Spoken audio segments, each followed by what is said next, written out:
అందరికీ నమస్కారం. ఆంధ్రప్రదేశ్లో అభివృద్ధి పూర్తిగా పక్కన పెట్టారు. ఇప్పటికీ ఉమ్మడి రాష్ట్రాలుగా ఉన్నటువంటి ఈ ఆంధ్రప్రదేశ్ విడిపోయిన తర్వాత 12 ఏళ్ళు అయింది. అంటే ఒక పుష్కర కాలం అయింది. ఈ పుష్కర కాలంలో 2014 నుంచి 19 వరకు చంద్రబాబు నాయుడు గారు ముఖ్యమంత్రి. మళ్ళీ ఇప్పుడు 24 నుంచి 26 సంవత్సరం, అంటే ఈ 2 సంవత్సరాలు, మొత్తంగా 7 సంవత్సరాలు వారే ముఖ్యమంత్రి. జగన్మోహన్ రెడ్డి గారి మధ్యలో 5 సంవత్సరాలు చేశారు. మరి 7 సంవత్సరాలు గడుస్తున్నప్పటికి కూడా ఇప్పటికీ చర్చ ఏంటంటే అమరావతి పైన ఊరికే డైవర్షన్ పాలిటిక్స్. అమరావతి నిర్మాణం గురించి మీరు చేసిన కృషి ఏంటి? అసలు రాష్ట్రంలో పరిపాలనా కేంద్రం ఫలానాది రాజధానిగా ఉండాలి అని ఎక్కడ చట్టంలో లేదు. ముఖ్యమంత్రి గారు ఎక్కడ కూర్చుని పరిపాలిస్తే ఆ ప్రాంతాన్నే రాజధాని కింద డిక్లేర్ చేయొచ్చు. దేశంలో చాలా ప్రాంతాల్లో ఈరోజు రాజధాని ఉన్నంత మాత్రానే ఆ ప్రాంతం అభివృద్ధి చెందుతుందని, రాజధాని కేంద్రంగా లేకపోతే ఆ ప్రాంతం అభివృద్ధి చెందదని చాలా దుర్మార్గమైనటువంటి ఆలోచన. చట్టం చేయాలని, అసలు చట్టానికి రాజధానికి సంబంధం ఏంటి? ఆంధ్రప్రదేశ్లో శాసనసభలో కనీసం అప్పర్ హౌస్కి ఇంటిమేషన్ ఇవ్వకుండా, అప్పర్ హౌస్కి పంపించకుండా రాజధాని కోసం ఒక చట్టం. దాని తర్వాత కేంద్ర ప్రభుత్వంలో క్యాబినెట్లో మరి పార్లమెంట్ సమావేశాల్లో కూడా మరి అమరావతి కోసం, రాజధాని కోసం చట్టం. అసలు ఈ చట్టం అవసరం ఉందా? ఇది ఎందుకు ఇలా డైవర్ట్ చేస్తున్నారు? నిజంగా మీకు రాజధాని మీద చిత్తశుద్ధి ఉంటే 2014 నుంచి 19 వరకు 50,000 ఎకరాలు ఇంచుమించుగా సేకరించారు. ఆ తర్వాత 5 సంవత్సరాలు అధికారం కోల్పోయిన తర్వాత మళ్ళీ ఇప్పుడు అధికారంలోకి వచ్చి మరో 50,000 ఎకరాల్ని అదనంగా సేకరించారు. ఎందుకు అంటే ఆ 50,000 ఎకరాలు ఏముంటుంది? జస్ట్ ఒక మున్సిపాలిటీ పరిధి అన్నారు. అంటే 50,000 ఎకరాలకు సంబంధించినటువంటి రైతులకు 5 ఏళ్ల తర్వాత మీరు ఆడినటువంటి మాట ఇది. ఇప్పుడు మరో 50,000 ఎకరాలు, మొత్తంగా 1,00,000 ఎకరాలు. ఈ 1,00,000 ఎకరాలను కూడా అభివృద్ధి చేయాలంటే, ల్యాండ్ డెవలప్మెంట్ చేయాలంటే 1 ఎకరాకి 2 కోట్లు అవుతుంది అంటున్నారు. అంటే సుమారు 1,00,000 ఎకరాల కోసం 2 లక్షల కోట్లు ఇప్పుడు పెట్టుబడి కావాలి అంటున్నారు.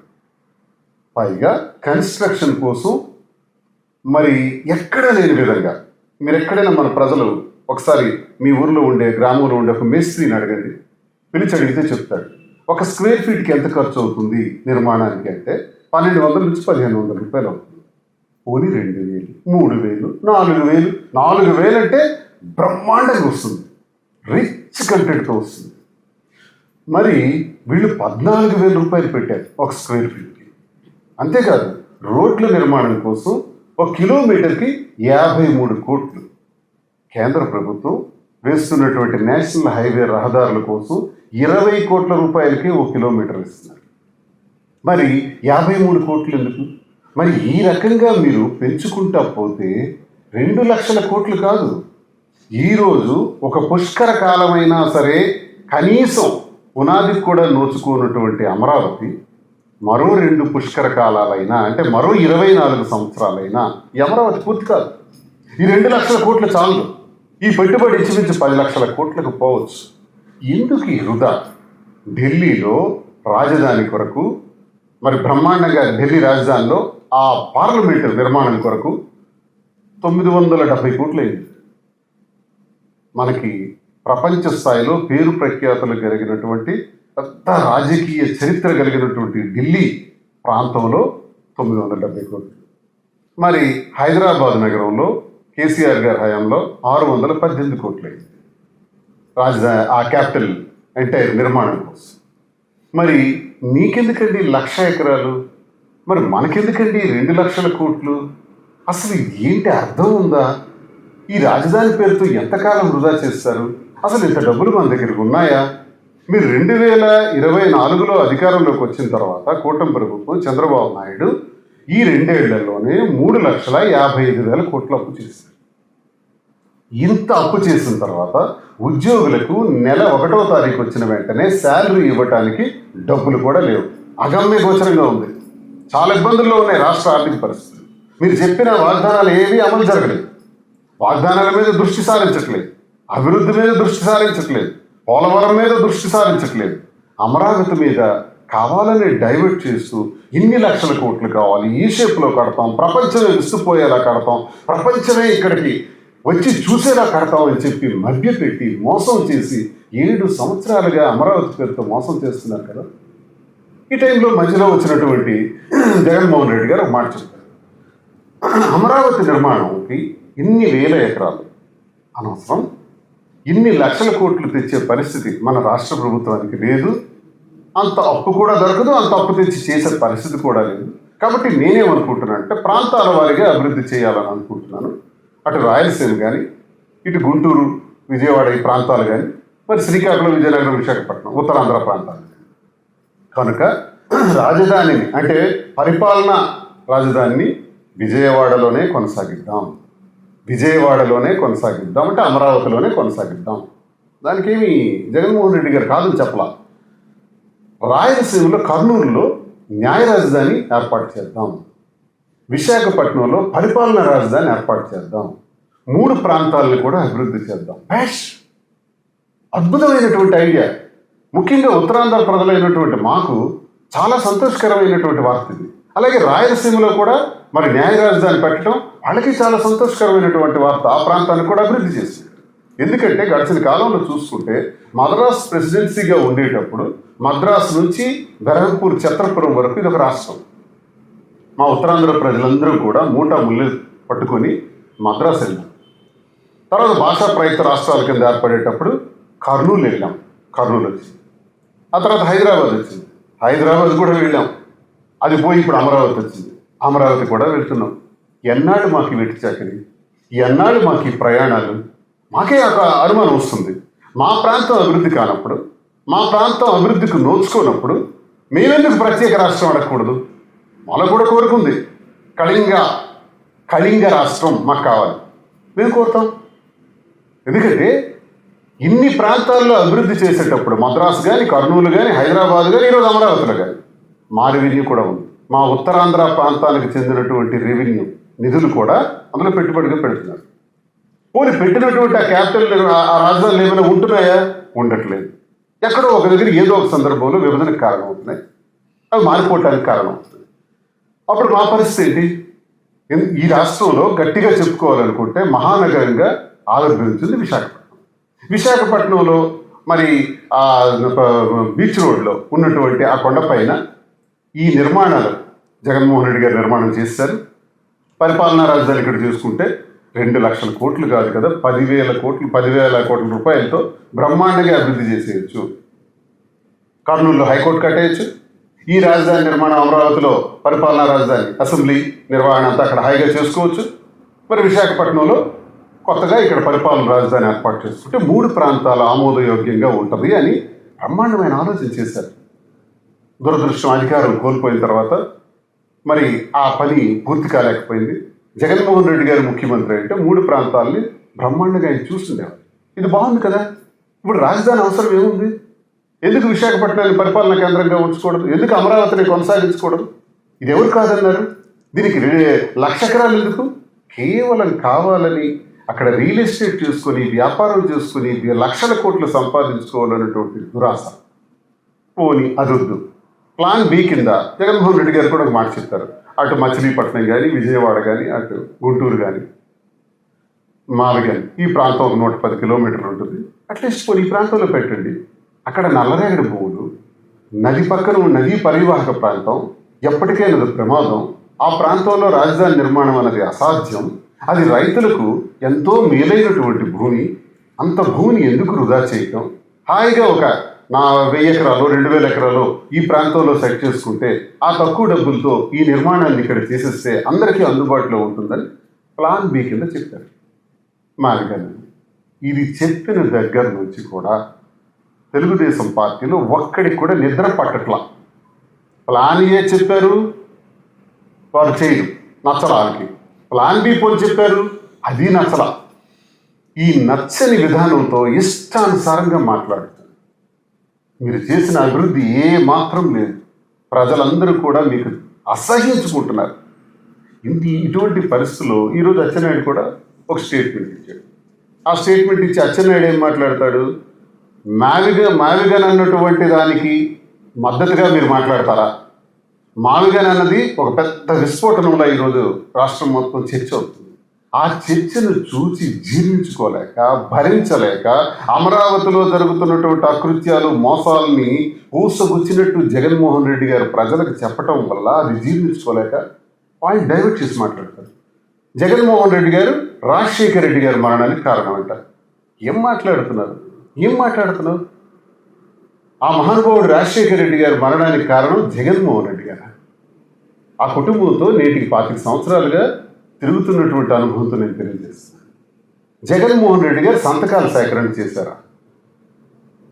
జగన్మోహన్ రెడ్డి గారి దగ్గరికి 150 మంది పైచిలకు ఎమ్మెల్యేలు మీరు ముఖ్యమంత్రిగా ఉండండి అని ఒక కాగితం మీద సంతకాలు పెట్టి తీసుకొస్తే తృణప్రాయంగా రిజెక్ట్ చేశారు.